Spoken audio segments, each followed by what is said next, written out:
Welcome back to another episode of 100 Essential Films You Gotta See. This week we're going over Rear Window from 1954, starring Grace Kelly and James Stewart, based on the short story called It Had to Be Murder, directed by Alfred Hitchcock in what many consider to be one of his best films.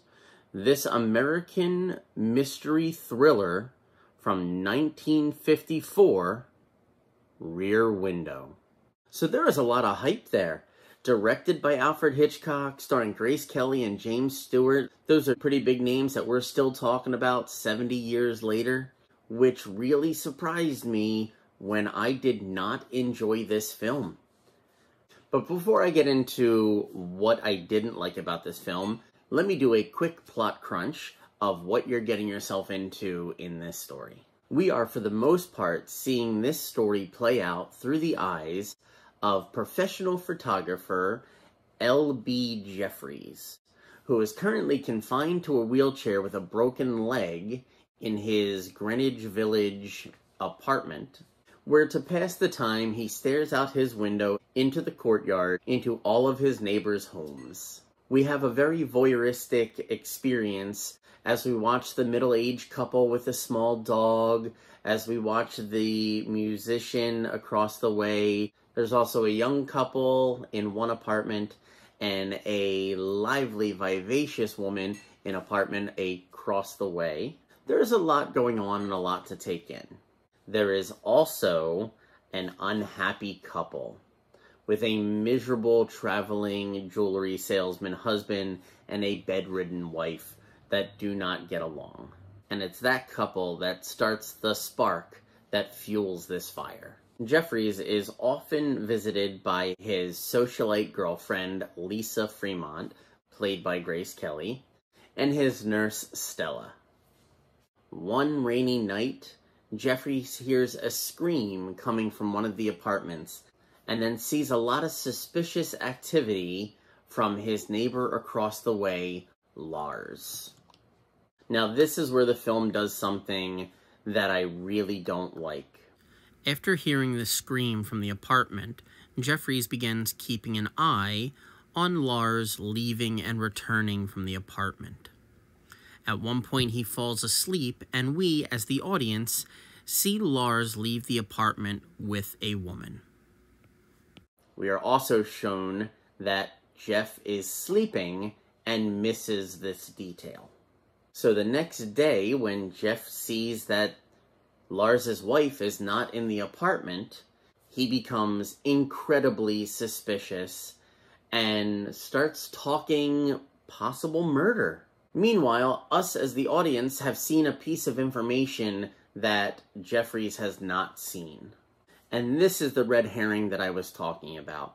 To give us a scene to make us believe that Jeff is wrong in his assumption, but not give us all of the information. For instance, the scene where another woman is walking into the apartment, which justifies us seeing the scene of a woman walking out of the apartment.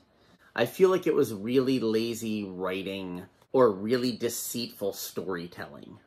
Another strike against this movie, which I tried to not let affect my opinion, but I may have failed at, is that there is a variation of this story told in a Tales from the Crypt episode called A Mute Witness to Murder. So here we have an Alfred Hitchcock film stretched out to just shy of 2 hours with a lot of slow dragging scenes, when Tales from the Crypt, I feel, managed to put together a better story with a better outcome in 25 minutes. Now, I'm not saying that all movies should be reduced to 25 minutes. In fact, I have watched a couple 3 and 4 hour long movies over the last couple of months that I wish there was more of. But I find it hard to justify 2 hours in a movie with not a whole lot happening.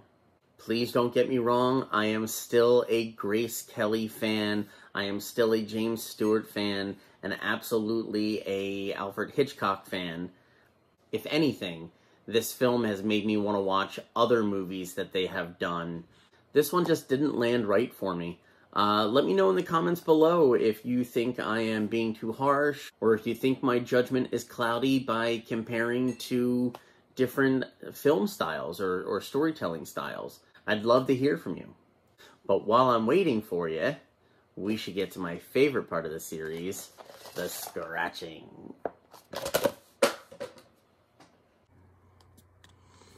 Alright, and here is the scratching off of the Rear Window with this giant scratch off. Alright, let's see.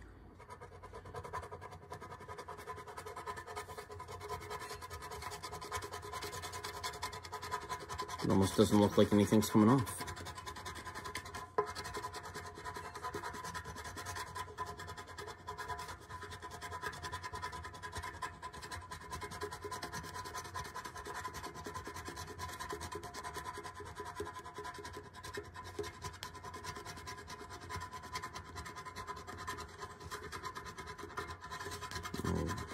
We have our photographer friend taking pictures.